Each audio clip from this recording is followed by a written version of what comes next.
Bonjour, bienvenue dans une autre vidéo sur notre chaîne. Nous traduisons ici des témoignages de personnes ayant vécu des expériences de mort imminente. Aujourd'hui, nous allons connaître l'histoire de Massa Jadi. Il dit qu'il est mort et qu'au ciel il a eu accès à toute la sagesse. Si vous n'êtes pas encore abonné à la chaîne, abonnez-vous maintenant. Activez la cloche de notification pour être averti à chaque nouvelle vidéo. Écoutons maintenant le témoignage de Massa. Salut, je suis Masti Jadi, le fondateur et PDG d'Intelligence Exponentielle. Il y a un moment, j'ai vécu un incident qui m'a rendu très mal à l'aise, un jour avant de commencer à ressentir quelque chose de très étrange. On aurait dit que l'univers me préparait à une conclusion, lorsque je me suis retrouvé dans cette expérience. Je travaillais à décharger des wagons dans un entrepôt quand j'avais une vingtaine d'années. Un jour, l'une des parois mobiles des wagons, pesant environ une demi-tonne, s'est bloquée. J'ai décidé de monter pour la bouger pendant que mes collègues tiraient la partie inférieure. La paroi a cédé et m'a écrasé, mais je n'ai pas réalisé que j'étais mort avant de ressentir comme si je sortais de mon corps. C'était comme dans les films, cette sensation de quitter son propre corps et de flotter vers une lumière brillante ou ce qu'on appelle le ciel. J'ai regardé en arrière et vu mon corps, perplexe quant à qui ou quoi était cette figure alors que j'étais là à flotter. C'était une séparation totale avec mon identité. Quand j'ai finalement compris que j'étais mort, je me suis éloigné de mon corps vers la lumière. Je me suis retrouvé dans un tunnel de lumière, revivant des moments de ma vie avec une conscience extrêmement aiguisée. C'était comme revivre tout cela, mais avec une clarté et une conscience extrême. On m'a donné un choix, rester ou revenir. J'ai ressenti une impulsion me ramener brusquement à la conscience, allongé sur le sol du wagon, puis j'ai perdu connaissance. La prochaine chose dont je me souviens est de me réveiller à l'hôpital, la mâchoire serrée, à la suite d'une expérience de noyade en bise, une seconde qui semblait durer une éternité. Nous étions sur une rivière, et par une série d'événements, notre chambre à air s'est déconnectée des autres, nous entraînant dans une mauvaise direction vers les cénotes. J'ai essayé de protéger mes deux amis, les éloignant pour qu'ils ne soient pas entraînés.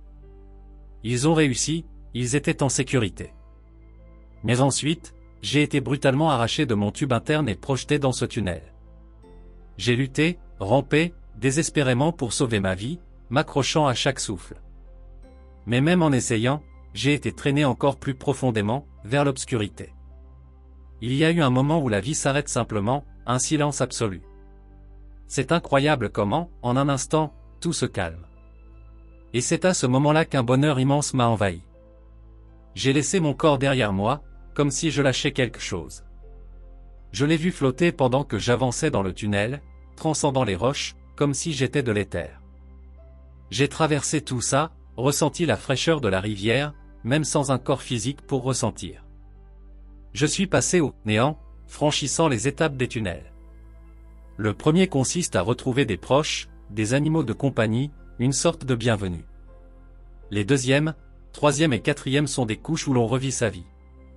Je l'ai déjà fait, ensuite, j'ai transcendé au-delà de cela. Toutes ces couches servent à nous préparer à retrouver notre forme spirituelle. Il y a 13 couches, et la 13e est celle où nous prenons forme, retournant à une identité spirituelle complète. Quelque chose s'est produit, je ne sais pas exactement quoi. J'ai commencé à être aspiré par un vortex vers un vide. Dans ce vide, je suis devenu illimité, un univers en soi.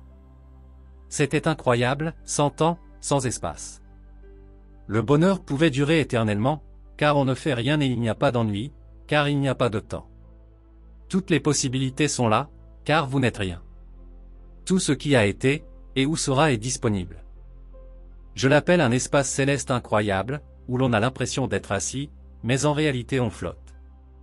C'est comme si c'était l'univers lui-même. C'est difficile à expliquer, mais c'est comme regarder un ciel étoilé rempli de milliards d'étoiles, se sentant partie de tout cela. Toute la sagesse, du passé, du présent et du futur, devient accessible, car en n'étant rien, on peut être tout. C'est une expérience incroyable. Cette conscience est restée avec moi alors que je m'évanouissais à nouveau et revenais à la forme physique, mais sans corps, gardant toujours mon identité spirituelle. Soudain, je me suis retrouvé éveillé à environ 100 mètres au-dessus de la rivière, sans comprendre comment j'étais arrivé là. C'était comme si quelque chose de divin était intervenu, car dans des circonstances normales, j'aurais été entraîné en aval, là où les gens sont rarement retrouvés. Il semblait que quelque chose m'avait tiré et m'avait déposé dans une partie plus calme de la rivière. Je me suis souvenu de ma femme, et comment nous étions allés au Pérou pour une raison spécifique, quelque chose que je sentais être grandiose. J'étais excité, pensant que quelque chose de significatif allait se passer. Cependant, je ne savais pas que j'allais affronter cette troisième quasi-mort.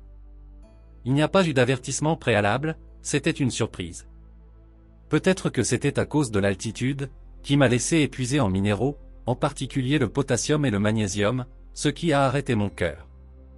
Ce n'était pas une crise cardiaque, mon cœur s'est simplement arrêté.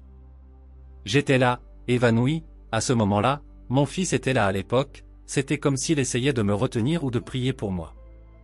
Il a des compétences incroyables. Cette fois, je flottais au-dessus du lit d'hôpital, voyant mon fils et mon propre corps. Je me suis évanoui et, quelques heures plus tard, je suis revenu. Lorsque nous traversons des situations difficiles comme celle-ci, les réponses viennent d'un niveau plus profond. Beaucoup des réponses que nous obtenons, même des esprits les plus brillants, sont basées sur des sagesses anciennes ou actuelles, mais lorsque nous abordons des questions de conscience plus élevées, les réponses changent. Beaucoup de gens demandent pourquoi les individus bons rencontrent des difficultés alors que ceux qui font le mal ont une vie facile, réussissant dans tout. Cette question nous mène à une compréhension plus profonde. Parfois, nous nous retrouvons dans des situations, comme obtenir un emploi ou une relation, et pensons, c'était une mauvaise expérience, je dois changer. Cela nous pousse à rechercher un autre emploi ou une autre relation, mais nous finissons souvent par répéter des schémas. Je connais des personnes à succès, gagnant des millions ou même des milliards, mais beaucoup d'entre elles se sentent vides à l'intérieur. Alors, rappelez-vous, pourquoi les millionnaires et milliardaires se sentent-ils pauvres à l'intérieur? Lorsque nous regardons les relations, nous réalisons souvent qu'un schéma se répète, et cela ne concerne pas seulement le fait d'être une bonne personne. Il s'agit d'éditer ces schémas sous-jacents qui influencent nos vies. Si vous avez le schéma de vous sacrifier beaucoup pour avoir un bon travail, même si vous gagnez beaucoup, au fond, vous vous sentez toujours insatisfait.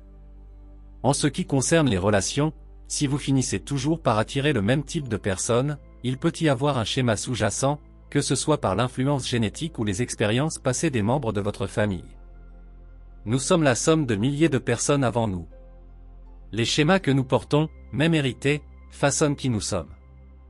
Comprendre et modifier ces schémas est essentiel pour notre voyage vers la connaissance de soi et le succès.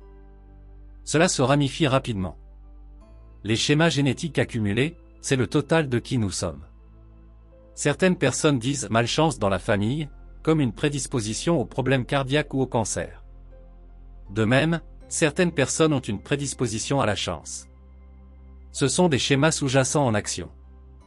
Il ne s'agit pas d'être bon ou mauvais, mais des schémas qui se répètent. Certains ont le schéma de toujours avoir de la chance, même sans effort. La plupart ont tendance à sacrifier davantage pour être meilleurs, mais cela ne fonctionne pas toujours. Dire que aider les autres vous rend meilleure personne échoue également.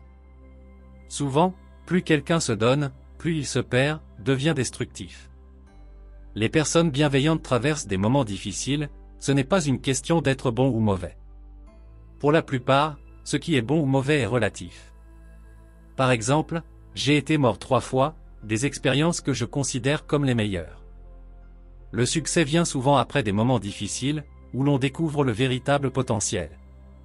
La plus grande leçon, ne vous préoccupez pas d'être bon ou mauvais, mais comprenez plutôt les schémas qui guident vos actions. Observez non seulement une, mais une série d'expériences passées. Les schémas se répètent. De mauvaises habitudes financières peuvent se refléter dans les relations et la santé. Regardez aussi les expériences des parents. Modifier ces schémas est ce qui fait changer la vie. Je peux identifier cela rapidement en lisant la signature de fréquence de quelqu'un. Je peux aider à éditer cela à un niveau profond. J'espère que ce message provoquera un changement profond en vous, éveillant le meilleur en chacun. Pour en savoir plus, visitez ximeditation.com ou en direct. Alors, qu'avez-vous pensé de cette histoire incroyable? Laissez vos avis dans les commentaires. N'oubliez pas de vous abonner à la chaîne. Donnons à plus de gens l'espoir qu'il existe une vie au-delà de ce que les yeux peuvent voir.